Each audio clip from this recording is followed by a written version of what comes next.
Welcome back to CBC's World Cup Control Center in Mexico City. It's halftime at Azteca Stadium between Mexico and Belgium, the first action in Group B. Now let's take a closer look at the countries trying to advance out of this section. Action in Group B will take place in Toluca as well as Mexico City, with the host country competing against Belgium, Paraguay, and Iraq. Azteca Stadium in Mexico City is the site of most of the action. Truly, it is one of the best soccer stadiums in the world, and one of the largest with a seating capacity of over 110,000. With 9 matches scheduled here, it will be the busiest venue at this World Cup. In this group, the Mexicans are the clear-cut favorite. For Milicinovich, the Mexican coach has been preparing his team since 1983 for this event. He is counting on a veteran group of players who've had their moments in international play, like 1978 against Poland, when the Mexican side celebrated the opening of Querétaro Stadium with a 5-0 victory. Thomas Boy started the ball rolling with the first goal on that free kick. And Boy is in action again in 1986. There was much more for the local fans to celebrate on this day. Negrete added to the lead with an exceptional left-footed goal.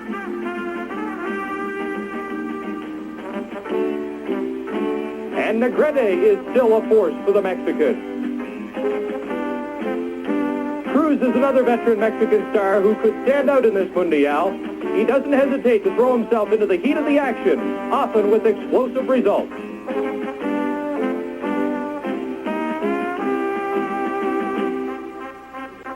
And Cruz is also a precise passer and playmaker for the Mexicans, teaming up with longtime partner Flores in the middle.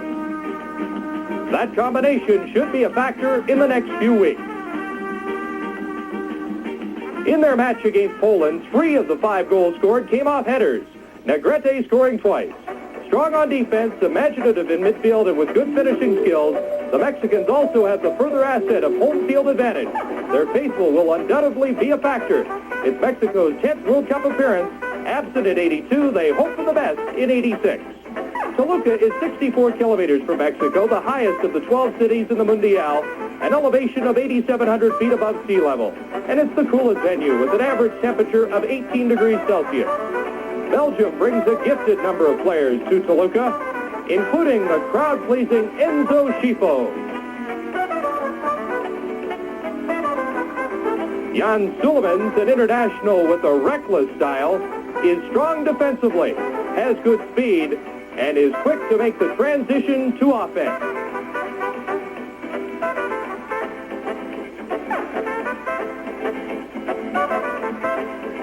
Erwin Vandenberg is a natural, with the scoring instincts of a star striker.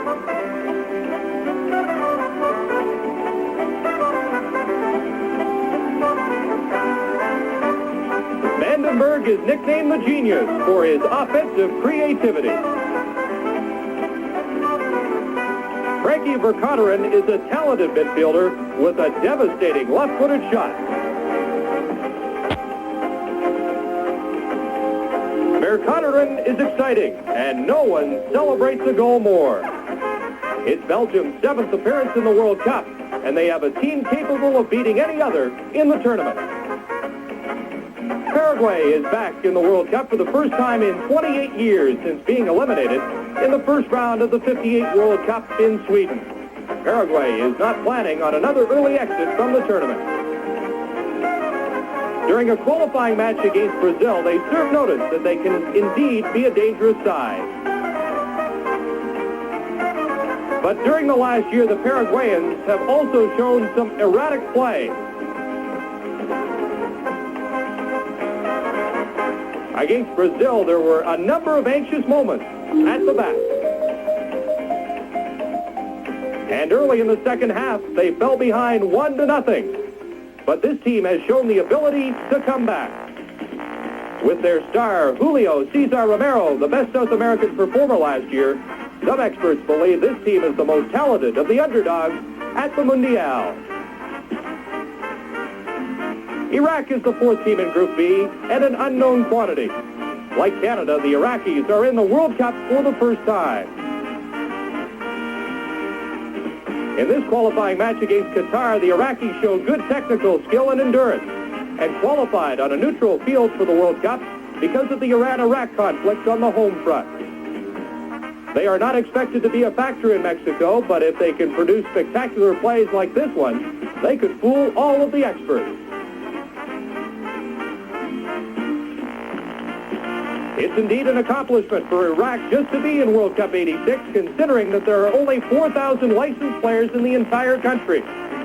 There will be many more if Iraq can produce a World Cup result. Mexico, Belgium, Paraguay, and Iraq, Group B teams in Montreal 86. And clearly, Mexico and Belgium are the favorites. If Mexico advances, it will be cause for a national celebration. If they don't, it will be considered a national disaster. We're at halftime, Mexico and Belgium. The Labatt TV series continues in a moment.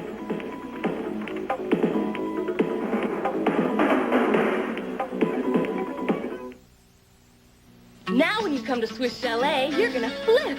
It's how. It's a plump quarter chicken. It's how great. It's fresh cut fries and special tangy sauce. It's how great you feel. All of this for a limited time only for just $3.49.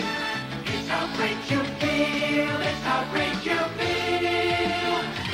I told you. At the end of the meal, Swiss Chalet, okay. Baseball excitement's in the cards. The Expos on CBC television. Complete coverage of all the crucial matchups. This season, the deck is stacked with ace players. Raines, Dawson, Reardon, Smith, Law, Wallach. It's a full house of a lineup. Grab a bench when the Expos play their strong cards live Saturday.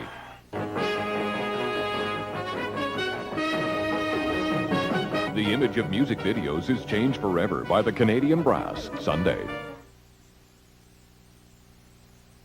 Well, Mexico gave their exuberant fans plenty to cheer about in the first 45 minutes of their opening game with a 2-0 lead, but they made a key mistake in extra time, and Belgium capitalized, and it's 2-1 at the half, and you wonder if Mexico might not have allowed Belgium back into this game, the opening in Group B. The two teams certainly following the lead of yesterday's action, plenty of goals, and we're going to take a look at a lot of the offense in yesterday's play. Argentina started it all off with a convincing victory over South Korea, winning 3-1, and Diego Maradona's play was certainly in evidence there, and Jorge Valdano was brilliant as well. But Maradona started things, the heading the pass to Valdano, and the right-footed shot gave Argentina a very early 1-0 lead, and then it was Maradona again off a set piece. The left footer, this goal now has been given to Oscar Ruggieri. Originally they said Valdano had his second of 3 goals, but it's Ruggieri making it 2-0 in the first half for Argentina. And then in the opening minutes of the second half, Maradona goes to work once again. This beautiful cross, and Valdano has an easy goal, his second of the competition. 3-0 Argentina. South Korea played valiantly in the late going, and they were rewarded in that goal by Park, but Argentina wins 3-1. Meantime, the biggest offensive explosion of the day came in Irapuato as the Soviets scored 6 goals, their first by Pavel Yakovenko in the second minute. And then 2 minutes later, Sergei Alyanikov with a brilliant play as his right-footed blast beats the Hungarian goaltender. The Soviets had a 2-0 lead in the first half, and then Belanov made it 3-0 through 45 minutes of play, and the Soviet Union was running away from Hungary, and they were certainly running with great ease. This is Yakovenko into Yerenchuk, and Yerenchuk is able to get by the goaltender and left-footed gently into the goal. 4-0 for the Soviets, and there would be more. This is Evtushenko moving down the field, and watch the Soviets. They lose the ball for a moment, but get it back. Complete control. The Hungarians rarely pressured them. Nice give and go here play, and it's Yerenchuk finishing it off just off the post and into the net. One of those days for the Hungarians.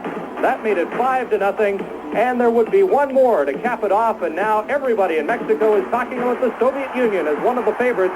This is the Linikov moving in. He's stopped, but Rodionov finishes off a brilliant 6-0 Soviet Union performance. Not as many goals, however, at Universitario Stadium in Monterrey as Morocco put up a valiant effort against Poland. This is Tamumi, his pass to Mary in the early going, and the left footer just went wide, but Morocco certainly gave Poland all they could handle in this game.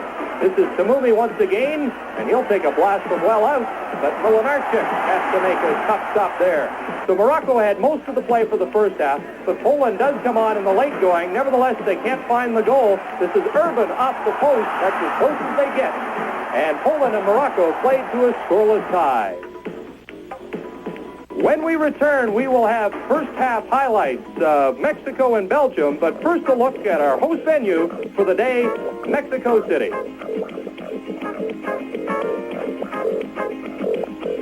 World Cup 86 on CBC Sports returns in a moment. Give me a light. No, Bud Light. If you just ask for a light beer, Thanks. you never know what you'll get. Nah, give me a light. Nah, Bud Light. Yo. So if you want the light beer with a first name and taste, don't just ask for a light beer. Give me a light. Whoa. Ask them to bring out their best. Bud Light. New Bud Light, because everything else is just a light.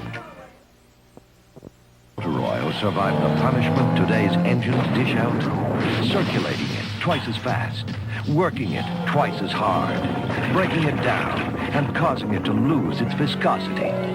That's why you need an oil with the additive that does more to help prevent viscosity breakdown. Castrol XLR, the oil engineered for today's cars. Look for Castrol XLR at these and other leading retailers.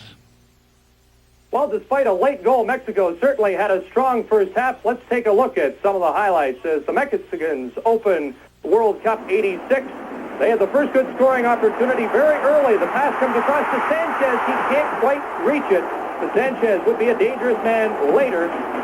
There he is missing earlier, but Sanchez with this free kick here, and Kirarty is able to head it into the goal. And Mexico was off to a tremendous start in the 23rd minute. Let's take another look. Sanchez, perfect free kick, and Kirarty puts it into the goal. Good offensive scheme for Mexico in the first half. This is Flores breaking in, and Belgium just catches him from behind. That one didn't go in, but soon after, the corner kick flicks on to Sanchez, and a brilliant corner results in a goal, and Sanchez flips into light, making it 2-0. Another look. You won't see a corner better than this. An easy goal for Sanchez. But in injury time, the long throw in, and there's Vandenberg heading it into the goal. 2-1 for Mexico. And now let's go to second half action with Jeff and Sam.